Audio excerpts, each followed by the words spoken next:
Hey, welcome back, y'all. We're here still in the Broadmoor neighborhood. Want to give you some more looks at the impacts of the flooding here. With a resident this morning, you woke up and you said you saw water in your home. Tell me what happened. Yeah, so we have a ground level. It was initially pretty low, but then kept coming up.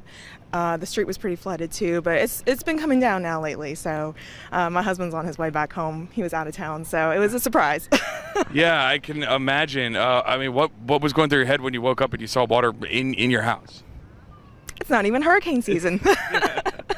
We'll get off-season pricing. No, but I mean, I know if it's us, I'm sure other people are affected too. So it is what it is. But yeah, I mean, and you can imagine, if it's in your home, obviously in several cars, many folks out here have already kind of begun to their assess. Can you show us where some of this happened?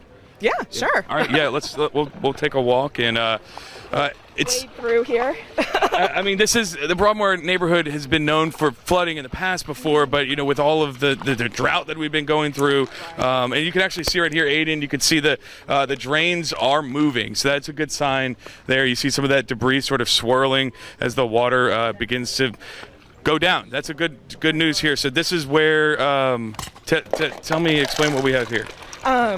Well, I didn't make it out here this morning, but obviously that's where the water started. Here, let me open the door for you. Okay, all right, great. Yeah, so you can see right here the water line, how high this water was this morning, at least another 8 inches above where we're walking now. And then as you come through, you see one is the fact that a lot of homes here are raised. So when you look across the street, you can see many of these homes are raised. Those homes, those properties are likely all right. But when you have, a house that's been, altered like this one, to have a ground level entrance, then you really don't have any way to stop the water since it's got nowhere else to go. Come on in this morning here. All right, thank you so much for showing us. We appreciate it. But you can see the turf here is soggy. And then as you step inside, oh my goodness. Yeah, go on in, Aiden. You can see the towels there on the ground. How much water do you think you got inside the house this morning? About 1.5 inches up to the baseboard, so just a mess, just an inconvenience. Yeah, I mean, it certainly is. It's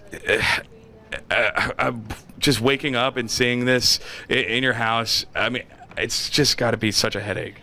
To say the least, yes.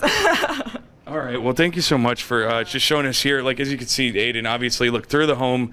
Man, the towels, everything is wet. So this is not how you plan to start your weekend.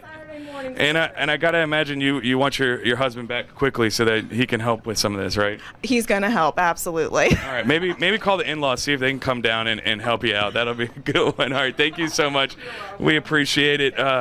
But I mean, that's just one of those things about living in New Orleans here. You kind of get used to it, and you get used to the fact that the homes are raised, but then you forget sometimes the homes aren't raised. Sometimes you have a ground level, and you take on a couple inches of water here, and this water line, again, Aiden, as you can see, just shows you, what the folks are dealing with here. And with more rain potentially impacting this area later this morning or into the afternoon, it's one of those things where folks can really only wait and see. But this really is a good sign. I mean, this looks like a lot of movement in the water here at this particular storm drain. Just goes to show you once again why it is so important to make sure that those storm drains are clear so that they don't get stuck with debris and don't drain as easily. But I'm looking on the other side here. You can see this vortex of water, so it's draining fairly well here. Now just a stone's throw really from Yeoman Stadium as Tulane is ramping up.